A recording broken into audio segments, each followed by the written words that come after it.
a todos, les habla Luis Cardoce y bienvenidos a un episodio más de Dinero, Podcast y Negocios. En esta ocasión me acompaña Fabiola Martínez, ella es periodista de la sección de finanzas. ¿Cómo estás, Fabiola? Hola Luis, muy bien, ¿y vos? Todo bien, por dicha, muchas gracias por estar aquí.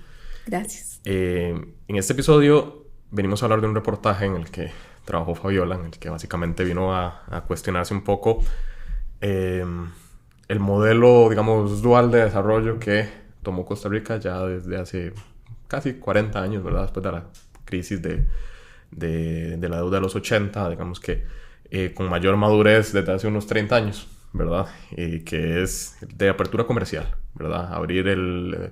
Dejar atrás, digamos, el modelo de sustitución de importaciones por uno más bien donde Costa Rica se ancla en el comercio internacional a través de exportaciones y búsqueda de inversión extranjera directa, ¿verdad? Entonces, Fabiola, contanos un poquito como el ABC, ¿verdad? De este modelo dual que tiene Costa Rica.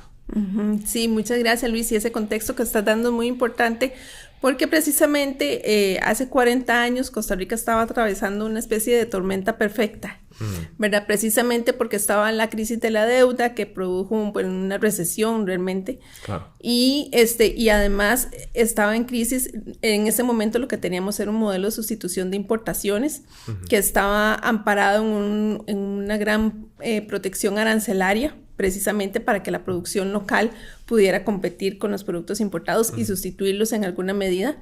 Y ese modelo tuvo un problema, y es que el mercado local era muy limitado. Y llegó un momento en que se reconoció que Costa Rica necesitaba abrirse, acceder a nuevos mercados de exportación y abrirse precisamente a la inversión extranjera directa. Y en ese momento, en 1990 precisamente, lo que catapultó este modelo de apertura comercial fue la aprobación de la Ley de Zonas Francas. Eso fue, digamos, como el mayor espaldarazo que tuvo el modelo de apertura en ese momento. Y a partir de entonces sucedió algo que nosotros hemos hecho la analogía de que el régimen de zonas francas se convirtió como en el hijo predilecto de Costa Rica, ¿verdad? Claro. ¿Y por qué? Porque fue el que empezó a recibir todas las atenciones, todos los beneficios y todos los estímulos para que pudiera crecer, ¿verdad? De manera robusta, mientras que el resto de la economía, lo que conocemos como el régimen definitivo, quedó rezagado, porque no recibió precisamente todos esos estímulos. Y de ahí precisamente es donde llegamos al día de hoy, que tenemos una economía dual en Costa Rica. Este modelo, digamos, con sus luces y sombras, pues de alguna forma trajo cierto desarrollo, digamos, o incentivo por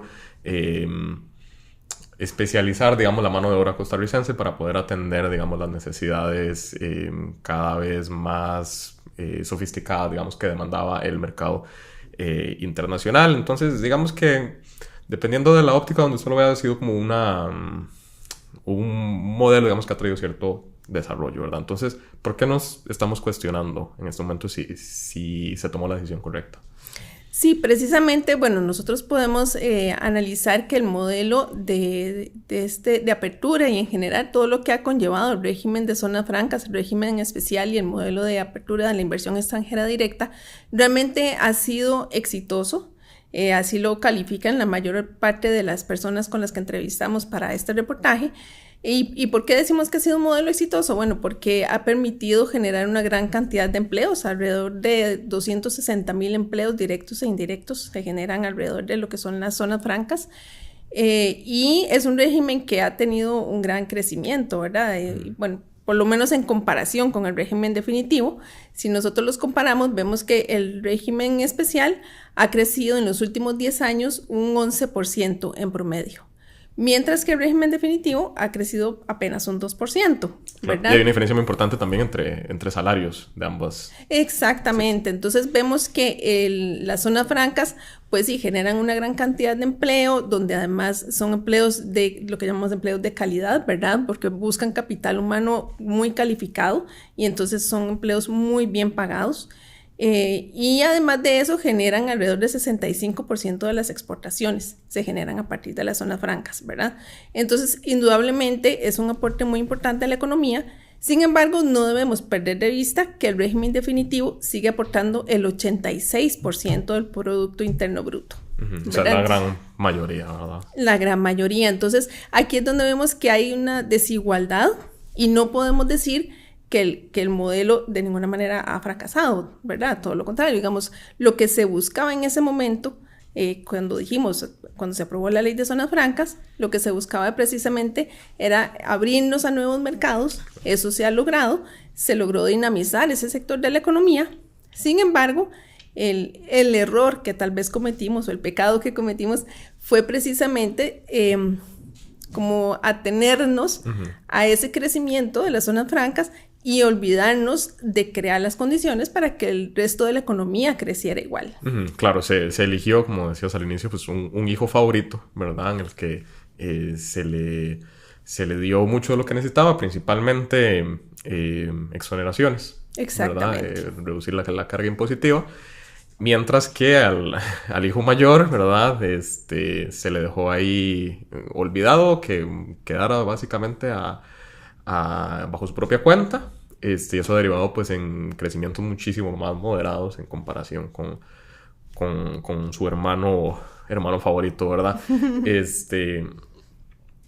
Otro tema que tocabas es que una de las razones por las cuales nos cuestionamos esto no solo es la dualidad, digamos, entre los dos regímenes, sino también que en este momento también estamos experimentando una especie de tormenta. Tal vez no de las mismas magnitudes que en la crisis de los 80, pero se están metiendo ahí algunos elementos, digamos, que podrían ponernos a pensar si hace falta reestructurar un poco el modelo que elegimos. Exacto, creo que de alguna manera en los últimos años hemos estado en una especie de zona de confort, ¿verdad? Y creíamos que, bueno, ya todo estaba resuelto porque teníamos las zonas francas progresando, generando empleo y tal. Pero en este momento, en el contexto actual, en el contexto geopolítico actual, tenemos ¿verdad? Unas variables que no teníamos, si acaso, hace 2 o 3 años. Al entrar Donald Trump a esta segunda administración en Estados Unidos, vemos que todas las políticas arancelarias y todas las políticas proteccionistas del gobierno de Estados Unidos nos afectan y empiezan a tambalear de alguna manera este modelo. ¿Por qué? Precisamente porque dependemos mucho de esa inversión extranjera directa. Estados Unidos es nuestro principal socio comercial y entonces de repente empieza Trump a generar incentivos para traer la inversión de nuevo a su país, empieza a imponer aranceles. Ahora estamos viendo incluso la intención de poner aranceles a los dispositivos médicos, que es gran parte de lo que se produce acá en las zonas francas. Y entonces es cuando nos empezamos a cuestionar, bueno, ¿qué tenemos que hacer? Tenemos que corregir el modelo, tenemos que cambiarlo, tenemos que sustituirlo, o cuáles son los ajustes que deberíamos hacer para al menos empezar a reducir esa brecha entre el régimen especial y el resto de la economía. Claro, también porque este hijo favorito, ¿verdad? También puede ser un poquito malcriado, ¿verdad? Entonces, cuando nosotros elegimos este modelo, en cierta forma, le cedimos a los mercados internacionales parte del futuro de nuestro mercado laboral, ¿verdad? Porque estas empresas, si no consideran que Costa Rica está haciendo suficiente por retenerlas, ¿verdad? Simplemente pueden tomar sus operaciones y llevárselas a otro país, ¿verdad? O por razones meramente económicas o búsqueda de rentas, ¿verdad? O también por razones políticas, que es lo que estaba mencionando con Donald Trump. Así es, y bueno, las empresas tienen un gran incentivo acá precisamente como mencionadas por las exenciones de impuestos, que es una gran ventaja que tienen acá, pero además buscan condiciones que les permitan tener una alta productividad, ¿verdad? Y en ese sentido, otro de los errores que hemos cometido es, desde la perspectiva de los analistas que entrevistamos, es que hemos descuidado todo lo que hay alrededor de esa inversión extranjera para retenerla, porque no es solo atraer inversión extranjera, sino retenerla y crear las condiciones para que puedan mantener el nivel de productividad que estas empresas requieren, ¿verdad? Y entonces ahí es donde entran temas tan importantes como la infraestructura vial, la infraestructura portuaria, tema de la generación de capital humano, por lo que decías, bueno, estas empresas consumen o absorben una gran cantidad de capital humano que requiere ciertas condiciones, cierta formación, y bueno, estamos en una crisis de la educación donde vemos que cada vez menos estamos formando ese capital humano nuevo que estas empresas requieren, y hay todo un tema también de seguridad ciudadana. Consultamos, por ejemplo, a CINDE y nos decían que cada vez más las empresas están preocupadas por el tema de seguridad ciudadana, ¿verdad?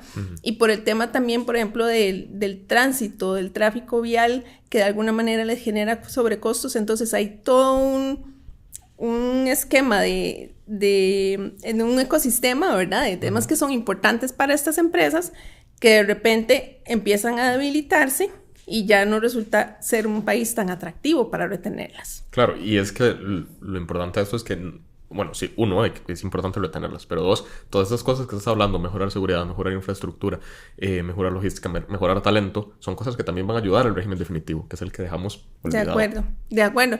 Y algo importante es que cuando se concibió el esquema de zonas francas, se esperaba que hubiera un encadenamiento productivo, ¿verdad? Y que eso permitiera permear al resto de la economía.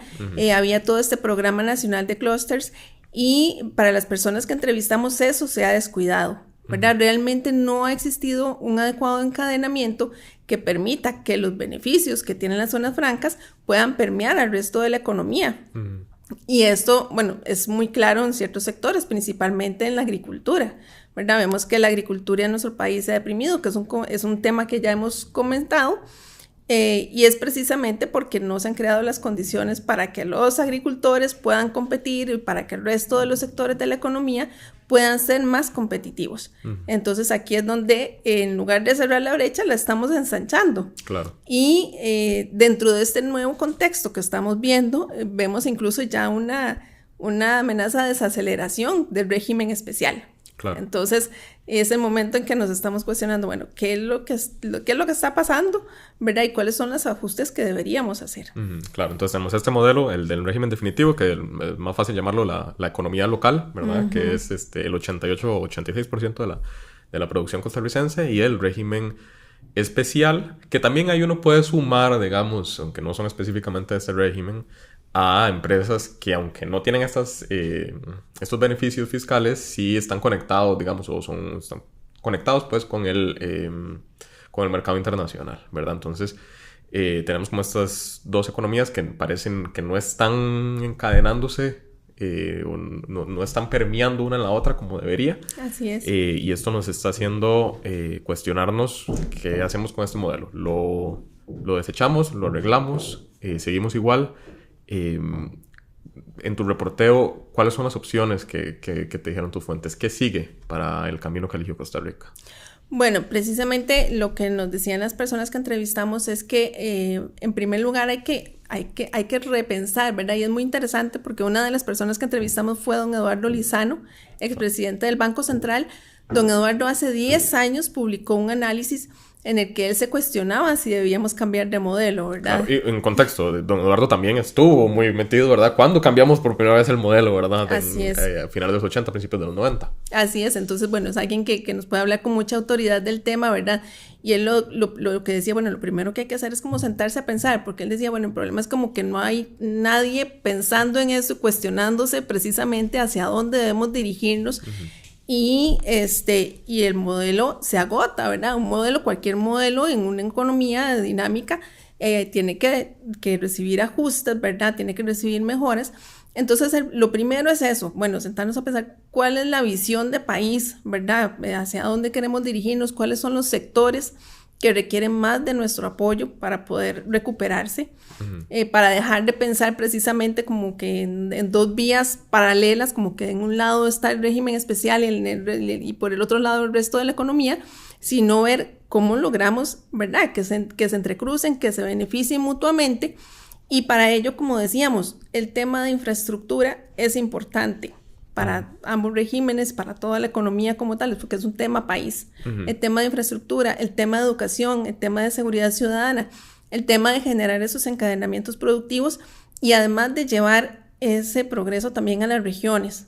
Porque otro tema es que los beneficios de las zonas francas se han concentrado en el gran área metropolitana, ¿verdad? Y desde un principio también se había concebido que, bueno, que eso pudiera beneficiar a todo el país. Y se han hecho algunos intentos recientemente, pero ¿qué es lo que pasa? Que no existe, de nuevo, no existe como ese ecosistema en las otras regiones para que se pueda desarrollar el régimen de zona franca. Entonces, volvemos a lo mismo, ¿verdad? Es crear como país, crear las condiciones para que todos nuestros sectores productivos puedan crecer. Claro, y esas razones por las cuales no prosperan o cuesta, digamos, que se dé un ecosistema propicio para que estas inversiones extranjeras florezcan fuera de la GAM, son los mismos problemas que hay en la GAM de infraestructura, educación, pero ensanchados, ¿verdad? Porque el rezago histórico, el descuido histórico que ha tenido el país con su periferia, pues nos ha costado caro a todos, básicamente. Incluso ¿verdad? el acceso a servicios, que es muy importante, claro. ¿Verdad? Que ahí sí vemos, o sea, como decís, tenemos problemas que están en la GAM y que están en las regiones, pero que se agravan en las regiones, por ejemplo, el tema de acceso a servicios, claro. Desde lo más básico, temas de agua potable, ¿verdad? De acceso, de conectividad, todo eso es muy importante para las empresas, para la economía en general, y, claro. si queremos elevar nuestra producción, y no solo la producción, sino el bienestar de nuestra población, son temas que son medulares. No son secundarios, realmente son temas que ameritan una prioridad. Claro, no, perfecto, Fabiola. Los invitamos a que lean también el reportaje de Fabiola sobre esta duda que nos surgió, ¿verdad? ¿Dónde vamos con el modelo de desarrollo? Así que, bueno, muchas gracias, Fabiola, por el reportaje y por tu participación aquí en el podcast. Muchas gracias a nuestros lectores y seguidores. Muchas gracias nuevamente y los vemos en el próximo episodio.